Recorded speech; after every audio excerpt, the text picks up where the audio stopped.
It's one of the most ubiquitous cars in all of automotive history. A hero of the masses that promised to get you where you needed to go and never let you down. Chances are you know someone who owned one, or you've owned one yourself. From modest beginnings, dipping its toe in the American market, to becoming one of the best-selling cars in the US.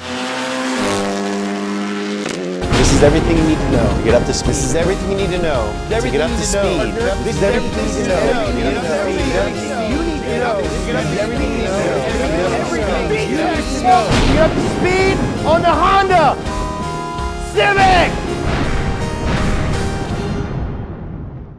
In the late 60s to early 70s, Honda was selling their N and Z600 passenger cars in the US, but they weren't moving a ton of inventory. These cars were powered by small, two-cylinder motorcycle engines, and in the land of V8 powered land barges, nobody really wanted one. Fortunately, Honda was already hard at work designing a replacement for their tiny K car. Their new car, called the Civic, would use a transverse front engine layout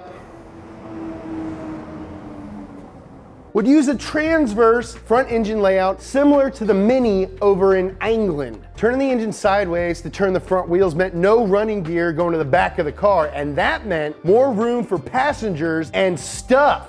The design phase was going great, but the suspension was a point of contention. Honda's founder, Soichiro Honda, wanted the Civic to have a solid rear axle. He told his lead engineer, Mamoru Sakata, "I don't see any merit in independent suspension." And Mamoru was like, "No merit in independent suspension? Are you insane?" And Soichiro's all like, "Chill out, dude. I know we're friends, but I'm still your boss." "Oh, my bad. Anyway, independent suspension is better in pretty much every way, especially in front-wheel drive configurations like this new car." And he's like, "Fair enough, you are the engineer, that's why I hired you." And they deep hugged it out. Deep, deep hugged.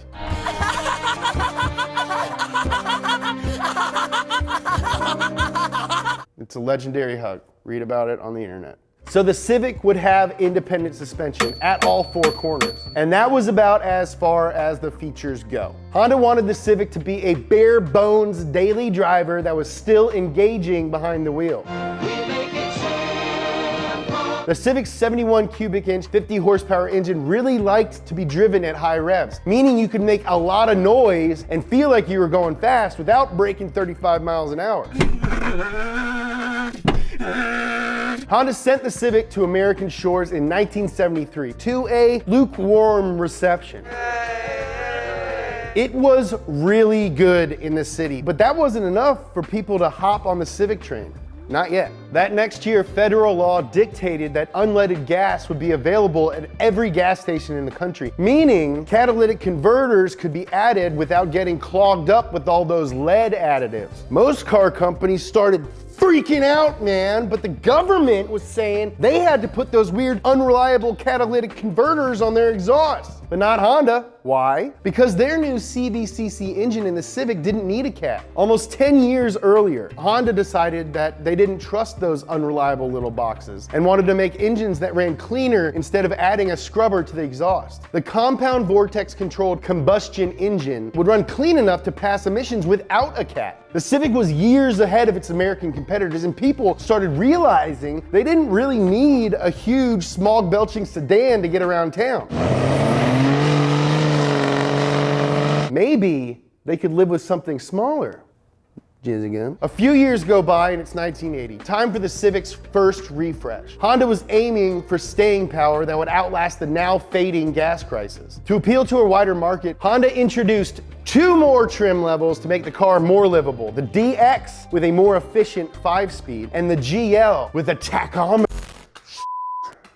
And the GL with a tachometer, a clock, and cushier seats. Ooh. Even for that time, it was lacking some features, but the Civic was still comfy. By 1981, Honda sold just over 1 million of their little cars. The GL would last 3 years before being killed to make room for the first sporty Civic, the Civic S. It had a rear sway bar, stiffer suspension, and better tires. It was Honda's first entry into the fast-growing hot hatch war, but it didn't exactly captivate the world like the Golf GTI did. So they killed it after just 1 year. 1984 ushered ushered in a new trim that would help define the Civic as a true fun haver, the SI. It was only available in Japan and had a little bulge in it to make more room for the new dual overhead cam engine. The SI stood for Sport Injection. Previous Civics were carbureted, which cut down power, but this one made 118 horses and could do 122 miles an hour. Although I would not suggest it, that sounds terrifying. Around the same time, Honda introduced the CRX in America. It was basically a Civic with a different body. Honda saw that oil prices would keep rising and they wanted a car that could get 50 miles per gallon and still be fun to drive. So they made the Civic more aerodynamic and ripped out the back seats. It was funky and my second grade teacher drove one. In 1985, we finally got an SI badge in the States and it was on a CRX. Ours didn't make as much power as the JDM SI, but we were still happy to have it. The CRX got a huge upgrade in 1988 with new double wishbone suspension inspired by Honda's Formula One success with McLaren. The new suspension design made the CRX even more fun. The next year, the Civic was hooked up with a new B16A VTEC engine, but only outside of America. The SI was a for real sports car, a serious option for buyers who didn't have a ton of cash but still loved driving.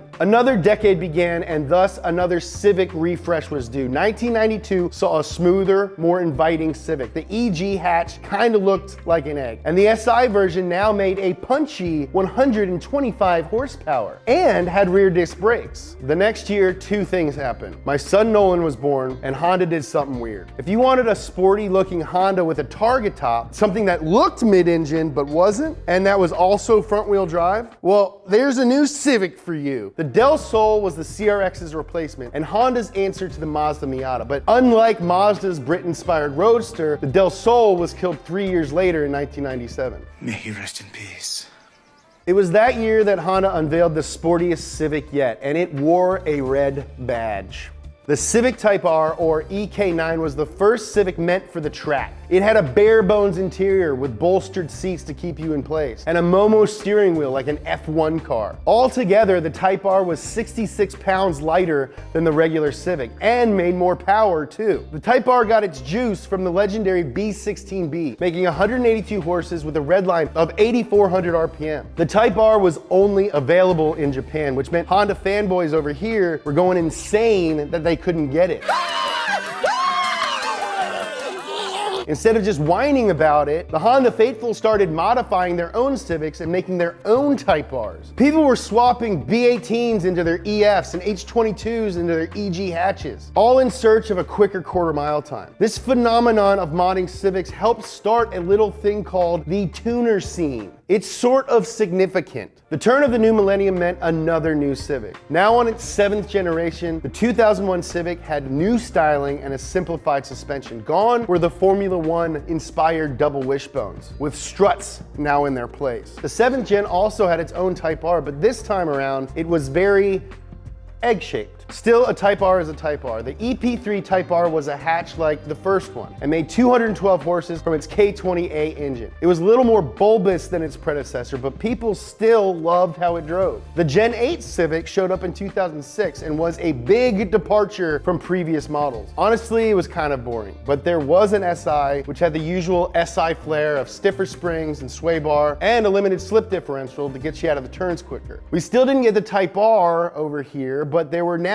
two versions for the rest of the world. Japan got the FD2 4-door version with a 222 horsepower K20, and Europe got this super funky looking FN2 3-door hatch, which made about 200 horsepower from a different K20, the K20Z. The 9th gen was more of the same Civic we've come to expect, with improved everything. It was a Civic. Do you guys realize how hard it is to make this exciting? The 10th gen Civic arrived in 2015. The styling was crazy! And in 2017, we finally got the Type R here in the US, and it's incredible. It set a lap record at the Nürburgring. It makes over 300 horsepower and has a top speed of 170 miles an hour. The FK8 is the best Civic ever, and I would know because I drove it and I'm in love with it. This car hauls ass. When we started this show, we had all the heavy hitters to choose from. The Skyline, the Supra, the Viper, the M3. The Civic is a heavy hitter too, just for different reasons. There's a Civic for everybody. And to prove it, over 18 million Civics have been sold worldwide. I want to thank you guys. I'm gonna cry. I want to thank you guys from the bottom of my heart for supporting Up to Speed and Donut. This is our 50th episode, and I'm so proud of how hard everybody here works and how far this show's come and how far this channel has come. And it wouldn't be possible without you guys. So here's the 500 more. Hit this little yellow guy right here so you don't miss any episodes of Up to Speed. If you like VTEC, check out this episode of Science Garage. If you like VTEC, check out this episode of Up to Speed. Follow me on Twitter and Instagram at James Pumphrey. Follow Donut at Donut Media. I love you. Sit.